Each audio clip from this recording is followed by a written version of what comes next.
guys, how are you? My name is Jaqueline and welcome to our English classes. Olá pessoal, como vocês estão? Meu nome é Jaqueline e sejam bem-vindos à nossa aula de inglês. Hoje nós vamos falar um pouquinho sobre Simple Present, o presente simples. Vamos aprender as regras, como que a gente usa, tudo certinho, ok? Então vamos lá. Para começar, vamos ver aí a definição, o que é e para quando a gente usa o Simple Present. Bom, nós utilizamos o Simple Present ou o presente simples para expressar, primeiro, verdades universais, fatos científicos ou da natureza. Então a gente usa para falar sobre isso aí. Exemplo, the earth goes round the sun. A Terra gira em torno do Sol. Então nós temos aí um fato científico. Nesse caso, nós usamos o presente simples. Nós também usamos o presente simples para falar sobre ações habituais que fazem parte da nossa rotina, ou seja, rotina diária, aquilo que a gente faz com muita frequência, nós usamos também o Simple Present. Exemplo, I wake up early. Eu acordo cedo, é rotina, eu acordo todo dia cedo. Então, eu uso também o Simple Present, certo? Então, é nessas situações aí que a gente usa. Agora, qual é a estrutura? Vamos aprender também. Quando fazemos perguntas em inglês, nós usamos o verbo auxiliar. Ele é responsável por dar o tempo do verbo principal da frase e para o Simple Present a gente vai usar o do e o does. Então, pessoal, um verbo auxiliar em inglês é aquele verbo que nós usamos dentro da frase que vai dar algum apoio para o teu verbo, né? Por isso que a gente chama de verbo auxiliar. No caso do presente simples, existem dois verbos auxiliares, que é o do e o does.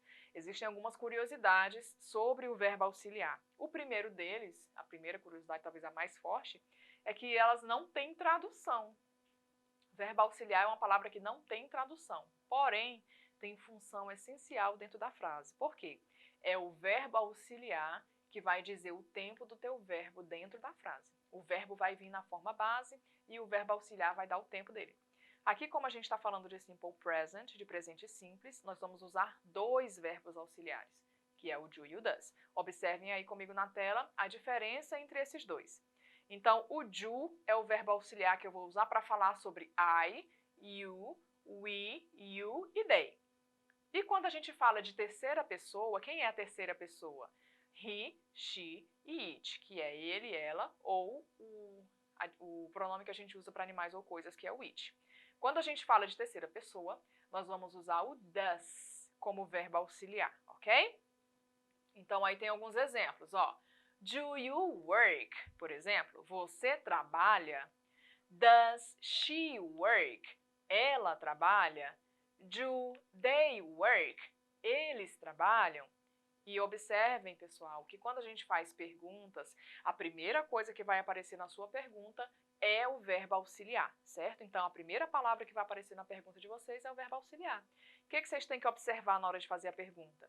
Se você está falando de terceira pessoa ou não. Isso é importante, porque para você poder usar o do ou o does, certo? Se for terceira pessoa, é does. Se for qualquer outro pronome, é do. Então, essas são as perguntas. Mas na hora de dar resposta, nós temos dois tipos de resposta. Nós temos as short answers, que são as respostas curtas, e as long answers, que são as respostas longas. Vamos começar aprendendo sobre short answers, respostas curtas. Então, olha o exemplo aí. Do you work? Você trabalha? Resposta curta, yes, I do. No, I don't. As respostas curtas, pessoal, elas são legais, porque a gente vai usar sempre do mesmo jeito. Não importa o que você vai perguntar. Você trabalha, você viaja, você acorda cedo, você escova os dentes, qualquer pergunta. No Simple Present, a resposta vai ser sempre yes, I do, no, I don't. A única coisa que pode ser alterada dentro dessa resposta é o pronome, porque às vezes a gente pergunta sobre você, às vezes pergunta sobre eles, sobre ela, então o pronome é que você vai alterar. O restante da estrutura vai continuar sempre igual. Então, do you work? Você trabalha? Yes, I do. Sim, eu trabalho. No, I don't. Não, eu não trabalho. E observem aí que nós estamos usando o verbo auxiliar para responder, né? O do, quando a resposta é positiva, e o don't, quando a resposta é negativa. Do mesmo jeito, pessoal, acontece para a terceira pessoa. Porém, lembra que na terceira pessoa a gente usa does para fazer a pergunta? Então, tá aí, ó. Does she work? Ela trabalha? Resposta: yes, she does. No, She doesn't. Como eu usei o does para perguntar, é claro que eu também vou usar o does para responder. Então, na resposta curta, a gente vai usar ele aí. Does para positiva e doesn't para negativa, ok? Essas são as respostas curtas. Agora, vamos ver as respostas longas. Respostas longas quando a gente fala sobre I, you, we e they. Ou seja, quando a gente fala sobre todos os pronomes, exceto a terceira pessoa. Ó a pergunta. Do you play games? Você joga jogos? Yes, I play games. Então, na resposta longa, pessoal, eu não posso usar o verbo auxiliar na frase positiva, porém, eu vou repetir o meu verbo. Então, yes, I play games. Sim, eu jogo jogos. Pronto. Lembrem-se que a gente não usa auxiliar na resposta longa positiva, tá? Já na negativa, nós precisamos negar o nosso verbo. E um verbo em inglês, pessoal, não se nega sozinho. Ele precisa de um auxiliar. E esse auxiliar é o nosso verbo auxiliar. Por isso que a gente vai usar aí o don't, que é o do na forma negativa. No, I don't play games. Não, eu não jogo jogos. Tá claro, pessoal? Sempre do mesmo jeito, é sempre na mesma estrutura. É claro que, dependendo da pergunta que a gente vai usar, vai mudar o seu verbo e o seu complemento. Attention aí, só para retomar, não se usa o verbo auxiliar em sentenças positivas e é importante observar a ordem em que as palavras aparecem na frase, porque elas vão sempre seguir essa mesma ordem, ok? Agora vamos falar da mais legal, que é a resposta longa quando a gente fala de terceira pessoa. Long answers. A pergunta é, does she play games? Lembra que eu troquei agora o auxiliar porque eu estou falando de terceira pessoa, né? Então eu uso does. Does she play games? Ela joga jogos? Resposta longa, yes, she plays games. Vocês observaram alguma coisa diferente nessa resposta, pessoal? Tenho certeza que encontraram. Observaram que o verbo play agora ganhou um S? É isso mesmo. Então, na nossa regra gramatical para a terceira pessoa, é importante vocês lembrarem que respostas longas e positivas para a terceira pessoa precisa haver o S no final do verbo sempre, ok? Então, yes, she plays games. Já na resposta negativa, como a gente precisa do nosso verbo auxiliar para negar o verbo, esse S não vai aparecer. No. Aí no lugar de I, pessoal, é she, ok?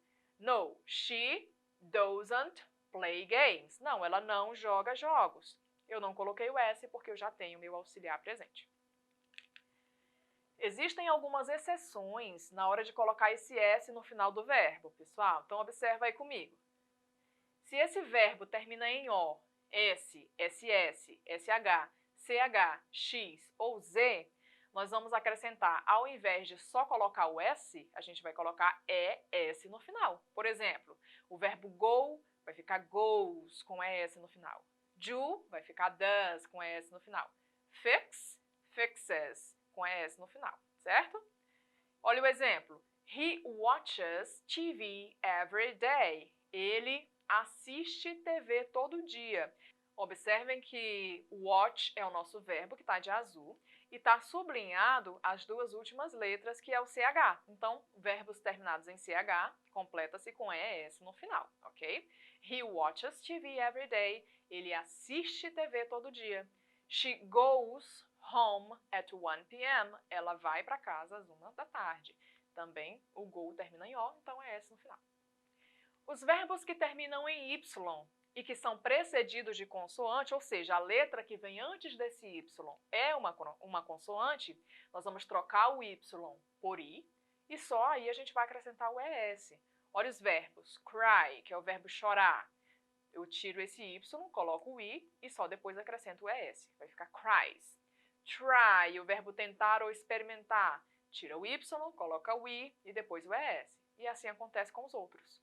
Exemplo, she studies every day. Ela estuda todo dia. Tem study, que é o nosso verbo que termina em Y, coloquei o IES. Não esqueça, pessoal, don't forget. Vamos retomar então todas essas regrinhas. Eu uso o verbo auxiliar, o do e o does, quando eu vou fazer perguntas. Lembra que do é para todos os pronomes, mas para a terceira pessoa eu vou usar does.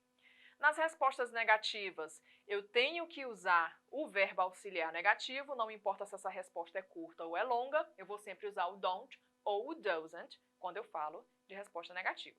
Já nas sentenças positivas, a gente apenas repete o verbo se for qualquer pronome, mas para a terceira pessoa eu preciso colocar o S no finalzinho do nosso verbo nas respostas positivas. E eu não uso o verbo auxiliar, certo?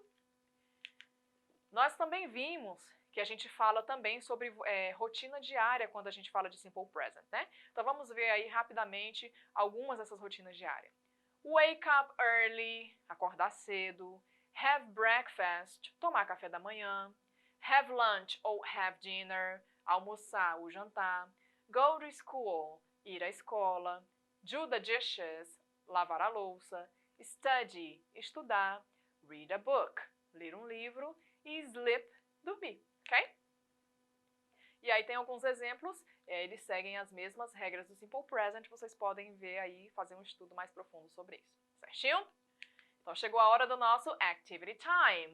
Vamos fazer a nossa atividade. Número 1, complete as sentenças com os verbos em parênteses, aplicando corretamente a regra do Simple Present. Então, quando a gente fala de Simple Present, a primeira coisa que a gente tem que observar é o pronome de quem a gente está falando nesta frase. É o pronome que vai mandar em tudo. Então, olha aí, na letra A. Marcus and John to school on foot. Marcos e John para a escola a pé. E o verbo é go, ir. E aí, vai ficar go, vai colocar o S, vai colocar S, como é que vai ficar? Letra B. My mother to do the dishes. Minha mãe lavar a louça. E vocês têm que completar com o verbo like, que é o verbo gostar, na forma negativa. C. I at senador Adalberto Senna. Eu no senador Adalberto Senna. E o verbo é to study, que é estudar. E por último, he, to ride a bike. Ele, andar de bicicleta. E o verbo é to like. E aí, pessoal, conseguiram pensar na regra certinho? Tenho certeza que sim. Vamos ver a resposta juntos, então? Vamos lá. Marcus and John go to school. Lembra que quando a gente usa o verbo dentro da frase, ele perde esse to, porque esse to indica que o verbo está na forma base. E na frase, não, ele não vai estar na forma base, ele vai estar conjugado no simple present, certo? Então, Marcus and John go to school on foot. Eles vão à escola a pé. Na letra B, my mother é a minha mãe. E o verbo tem que estar na forma negativa. Então, auxiliar negativo, doesn't. Doesn't like. Letra C, sou eu, I. Então, o verbo vai só perder o to e ele vai para a frase normalmente. I study, adicionador do verbo Senna. E na letra D, he likes to ride a bike. É terceira pessoa e a frase é positiva. Então, eu sempre coloco o S no final do verbo, ok? Na questão 2, vocês precisam transformar as frases que a gente acabou de ver para a parte negativa. Então, ó, Marcus and John, para transformá-las em perguntas. Marcus and John go to school on foot. Como fica isso na forma de pergunta? Então, nós já vimos todas as frases. Vamos apenas agora retomar como que faz pergunta com elas, certo? Lembra que nas perguntas a gente inicia com o verbo auxiliar.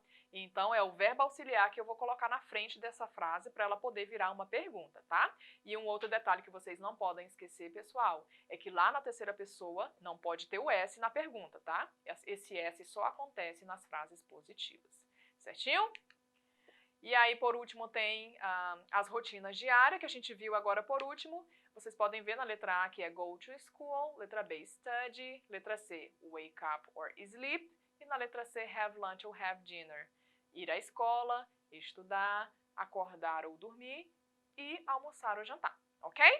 Então é isso, pessoal. Espero que vocês tenham gostado. Não esqueçam de acessar a plataforma Eduque para assistir essa aula novamente e ter acesso a mais conteúdos. See you next class!